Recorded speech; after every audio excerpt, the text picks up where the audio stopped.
Ang RightMed ay ang nangungunang tatak ng uni-branded generic na gamot sa Pilipinas na nagpabago sa pananaw ng mga mamamayan pagdating sa abot kayang pangalagang pangkalusugan. Ang pagsisimula ng kumpanyang ito ay nagsimula sa mabigat na suliranin ng bansa pagdating sa mataas na presyo ng mga imported at branded na gamot na hindi kayang bayaran ng ordinaryong Pilipino. Dahil sa pangailangang makahanap ng alternatibo, binuo ang isang revolusyonaryong ideya na maghahatid ng murang gamot nang hindi sinasakripisyo ang kalidad at kaligtasan ng mga pasyente.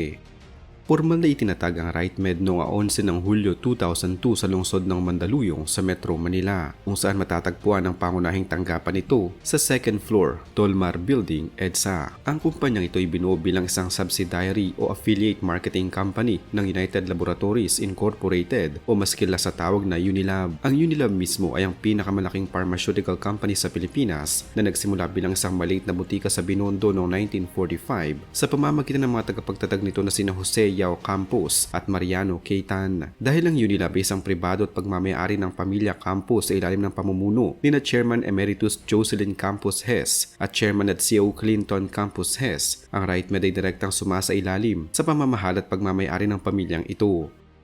Ang opisyal na kasaysayan at impormasyon ukol sa ugnayang ito ay direktang nakatala sa opisyal na website ng RightMed at sa corporate profiles ng Unilab. Naisip ang ganitong konsepto ng murang gamot dahil sa umiiral na krisis sa kalusugan noong unang bahagi ng dekada 2000 kung saan ang mga Pilipino ay nahihirapang bumili ng mga gamot para sa malalang sakit tulad ng diabetes at hypertension. Ang pamahalaan ng Pilipinas ay aktibong naghahanap ng paraan upang maipatupad ang maayos na Republic Act No. 6675 o ang Generics Act of 1988 na nag-uutos sa paggamit ng mga generic names, ngunit mababa pa rin ang tiwala ng publiko sa mga ito noong mga panahong iyon. Sa pamumuno ng ehekutibo tulad din ng Corporate Vice President Joey Maria Ochave at dating pinuno ng RightMed na si Alberto Manlapit, nakita ng Unilab ang pagkakataon na tumugon sa panawagan ng gobyerno upang mapababa ang presyo ng 20 hanggang 75% kumpara sa mga dayuhang tatak. Nagpasya ang kumpanya na huwag gumawa ng individual na brand name para sa bawat molekula. Sa halip na gumastos ng malaki sa marketing para sa iba't ibang pangalan ng produkto, isang corporate brand o unibrand lamang ang ginamit para sa lahat ng kanilang gamot na naging dahilan upang makatipid sa operasyon at maipasa ang natipid na pera sa mga mamimili. Biglang sumikat ang RightMed sa buong bansa dahil sa kanilang agresibo,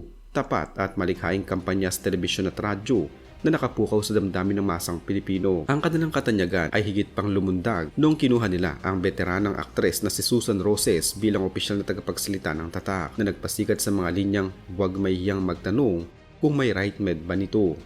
Ang mukha at boses ni Susan Roses ay naging simbolo ng isang mapagkakatiwalaang ina at lola na nagbigay ng kapanatagan sa mga mamimili na ang gamot ay hindi lamang mura kundi ligtas din. Ang jingle ng kumpanya ay naging madaling tandaan ng mga bata at matatanda na nagalis sa stigma na ang murang gamot ay walang bisa o peke. Ang mabilis na pagsikat na ito ay napatunayan sa pag-aaral na nakasaad sa Inquirer Business, kung saan ipinaliwanag kung paano ang isang high-risk na desisyon sa marketing ay nagbunga ng malaking tiwala sa publiko.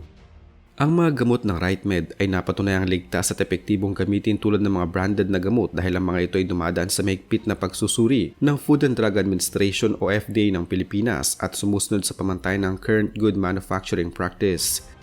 Sa larangan ng parmasyutiko, ang mga generic na gamot ay may parehong active pharmaceutical ingredient, lakas, kalidad at dosage form kumpara sa kanilang branded counterparts. Ginagamit ng kumpanya ang konsepto ng bioequivalence upang patunayan ang bilis at antas ng pagsipsip ng gamot sa katawan ng tao ay walang pagkakaiba sa orihinal na mamahaling gamot dahil ang RightMed ay suportado ng pasilidad at teknolohiya ng Unilab. Ang kalidad ng produksyon ay kapantay na ng mga nangungunang kumpanya sa buong mundo. Ang kaligtasan at bisa ng kanilang mga produkto ay hindi nababawasan dahil ang tanging dahilan ng pagiging mura nito ay ang kawalan ng gastusin sa pananaliksik para sa pagtuklas ng bagong molekula at mababang gasto sa advertising. Sa kabila ng tagumpay, nakaranas din ng mga kontrobersya ang RightMed at ang buong industriya ng mga generic na gamot sa bansa. Noong simula, ang mga samahan ng mga doktor at ilang medical na eksperto ay nagpakita ng mga pag-aalinlangan sa pagre-reseta ng mga generic na gamot dahil sa hinalang kulang ito sa bisa kumpara sa mga kilalang imported na brand. May mga akusasyon din noon na ang mga murang gamot ay gawa sa mga substandard na sangkap mula sa ibang bansa o kaya ay may mababang kalidad ng packaging na madalas masira. Hinarap din ng RightMed ang issue ng limitadong distribusyon noong unang bahagi ng kanilang operasyon dahil ang ilang malalaking retail drugstores ay mas pinapaboran ang pagbenta ng mga branded na produkto na may mataas na profit margin.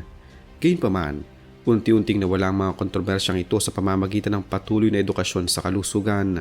Malinaw na nagpapakita ng mga sertifikasyon mula sa FDA at ang pagpasa ng Universally Accessible, Cheaper and Quality Medicines Act of 2008 sa kasalukuyang merkado ng Pilipinas.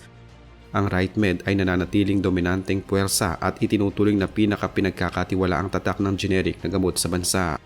Ayon sa mga ulat sa pananalapi at pagsusuri sa merkado, ang kumpanya ay nakapagtala ng kabuuang operating revenue na umabot sa humigit kumulang $185.7 million na nagpapakita ng patuloy na paglago ng kanilang benta at tiwala ng mga butika sa ospital. Ang kanilang mga produkto ay matatagpuan na sa halos lahat ng pangunahing retail chains tulad ng Mercury Drug, Watsons, Southstar Drug, pati na rin ang mga malilit na butika sa mga komunidad. Ang kasalukuyang kalagayan ng kumpanya ay mas pinatibay pa ng pagpapatupad ng Universal Healthcare Act noong 2019 na nagpapalawak sa pangailangan ng pamahalaan para sa bultuhang pagbili ng mga abot-kayang gamot para sa mga pampublikong pasilidad. Ang mga datos ukol sa katayuan sa merkado ng kumpanya ay matatagpuan sa ulat ng EMIS Company Profile.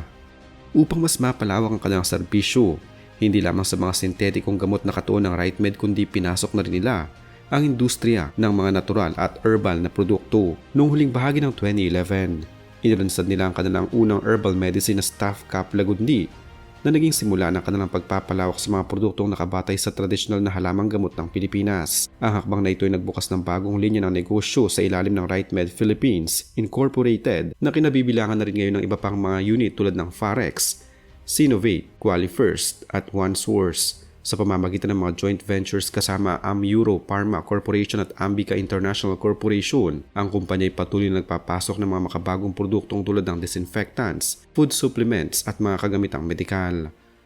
Ang tagumpay ng kumpanya ay may mas malalim na epekto sa ekonomiya ng mga pamilyang Pilipino dahil binago nito ang pag-uugali ng mga tao pagdating sa pagbili ng kalusugan.